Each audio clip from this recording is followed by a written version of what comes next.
Hello everyone, my name is Swanee, and thank you for stopping by and checking out my channel. Now for today's video, I wanted to go over all of the news that happened this week for Helldivers 2. The game is just getting bigger and bigger by the day. The developers are talking about adding tons of new content and they're hiring new employees.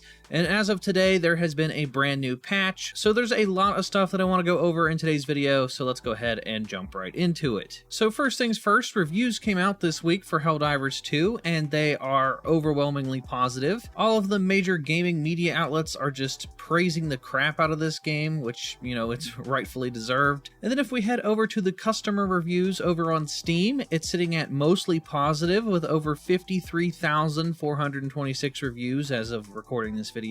And the only negative reviews that I was seeing is just people complaining that they weren't able to, do matchmaking with their friends, or they weren't able to get into servers. Which kind of segues me into the next point, and it's the fact that this game is growing literally day by day. It's breaking its own records pretty much daily with how many players are checking out Helldivers 2. If we take a look at the Steam charts, it had a peak yesterday of 276,364, and it's been breaking this record every single day because this game is spreading from word of mouth. It's only $40. It's a great game that you can play with your friends. It's hours and hours of content, and it's just fun. So, people are talking about it. People are telling their friends to buy it, and, it just keeps growing and growing. So the developers are pretty much overwhelmed. They weren't expecting it to pop off like this. For example, yesterday, the servers were actually at max capacity. If you look at this screenshot, many players, including myself, are running into this issue where it says, servers are at capacity, please try again later. Because there were so many people trying to play this on a Friday going into the weekend that, the servers just couldn't handle it. Which brings me into the next point where the game director has actually, kind of issued an apology, and they're doing something to kind of soften the blow for people. Like I said, there's been a lot of server issues, and with that, people haven't been able to purchase things in the in-game store. So they said that they're aware of the problem that has caused some players' rewards not to pay out properly at the end of missions, and we're working on a fix for this. But in the meantime, we want to alleviate the impact as we head into the weekend. Therefore, from now until the end of this Sunday, February 18th, the game will grant all players XP and requisition at a 50% multiplier on top of your base mission score. You can tell this additional multiplier is active when you see the Game Master effect labeled Accounting Corrections while on the Super Destroyer. And then he goes on to say thank you for all your support.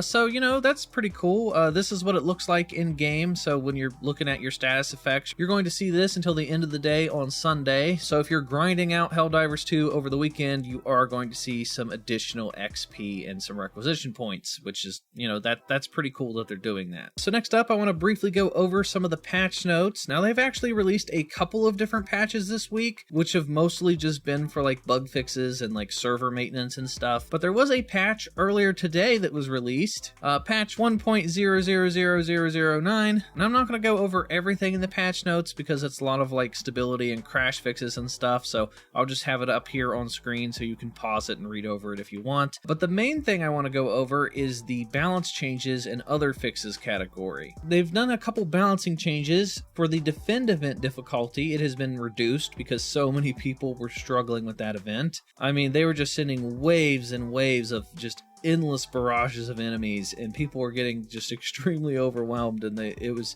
a bit too much. So they're reducing that. Fix for suicide, impossible, and helldive missions being too easy. So now they're making the harder difficulties even harder because apparently they were too easy. The eradicate mission difficulty is being increased. The eradicate mission timer has been increased to 15 minutes. They've updated the mission end screen to display the experience and requisition multiplier that is now in effect until Sunday, and the issue where multiple of the same stratagems could be brought into the missions has been resolved. So if you didn't know, there was actually an exploit where you could have multiple of the same stratagem, and people were using this to their advantage and squatting up into 4 and getting into squads with their friends, and all 4 of them were just spamming mortars and just spawn camping the enemies, and they were beating the missions just extremely quickly. And the The developers don't want that, obviously, so that has been fixed. So if you were taking advantage of that exploit, you can no longer do so. And then at the end of the patch notes, they listed some known issues that they're still trying to work out and fix. They said that there's still some back-end issues like login rate limiting when many players are logged in at the same time. Players can become disconnected during play. Rewards and other progress may be delayed or not attributed. Various UI issues, but most importantly down here at the bottom it says armor values for light, medium, and heavy armor do currently not function as intended, which I've definitely noticed because the heavy armor doesn't feel like heavy armor. It still feels like I died just as quickly using the heavy armor versus the light armor. So there's not really been much of a reason to use heavy armor. So I'm glad that they're aware of this and they're working on a fix. But that does it for everything in the patch notes. Now to finish out the video, there's a couple things I want to go over that the CEO of Arrowhead Studios had to say on social media. He's been pretty active over there. First up, in regards to PvP, there's a lot of people asking about PvP coming to the game, and they said, hey, we'll never add a PvP mode. This is to reduce toxic elements from the community. We want an environment that's supportive, fun, and where we are all fighting on the same side. And I'm kind of glad that they're sticking with this. You know, not every game needs to have a PvP mode. I don't feel like this game would be that good, honestly, with a PvP mode. It would definitely be pretty hectic if there was a PvP mode, and to be honest, the game already feels like a PvP mode. With how many times I've accidentally killed my teammates or have been killed by my teammates, some missions it already feels like PvP, honestly. But it's definitely cool to see that they're sticking to their guns and they're keeping focus, and they want this to be a PvE game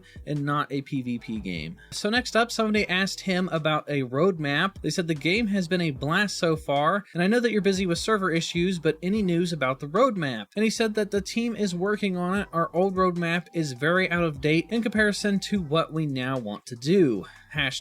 #more. So their old plan just isn't cutting it. There's been so many players checking out the game that they want to do even more now, and they have all kinds of new goals, which is just great to hear. And then we have this post, which was actually posted in Discord earlier this month. Somebody was asking about weaponry and goodies and different things being brought as DLC, and he said, oh yes, we are constantly going to add more stuff to the game, enemies, objectives, biomes, etc., and they are always going to be free and expand the experience. So that's good to hear. All the DLC and expansions will be free, and that's awesome. That's how you do a live service. You release a good, solid product at launch, you know, minus the server issues and stuff, which can always be ironed out, and then you give additional free updates over time. There's so many modern games now that release just a half-assed, unfinished product, and then they finish the game with the live service. This game, you know, released pretty much finished, and then they're going to add more content, and that is how you do a live service. So I'm glad that we finally got a live service game that is good and fun, and the community is invested. It's just such a big relief, and it's only $40, which is crazy.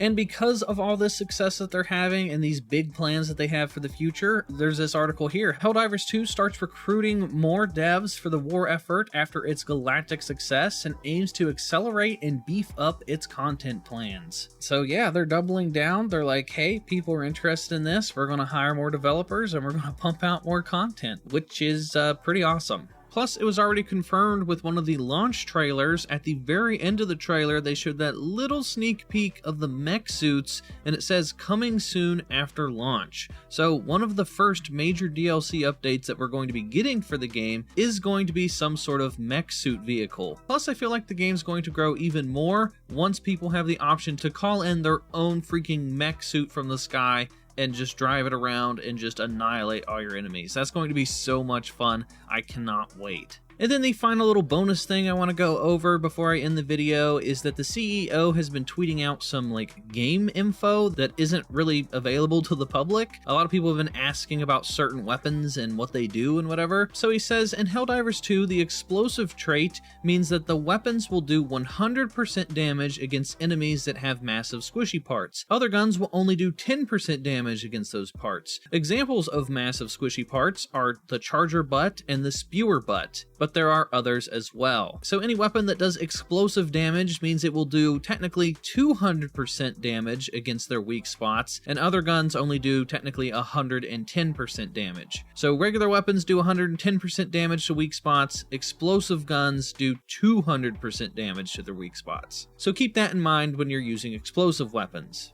So that pretty much does it for everything that happened this week for Helldivers 2. It's been a pretty eventful week. The player base keeps on rising. More and more people keep checking it out. They're hiring more devs. They have tons of DLC planned for the future, and I cannot wait to see what they have planned. So that's going to do it for everything in this video. If you guys enjoyed it, then please give this video a thumbs up. It's greatly appreciated. If you guys are new here, hit the subscribe button and hit the bell for notifications. That way you don't miss out on any future Helldivers 2 videos. And that is going to do it for me, guys, and I will talk to you all next time.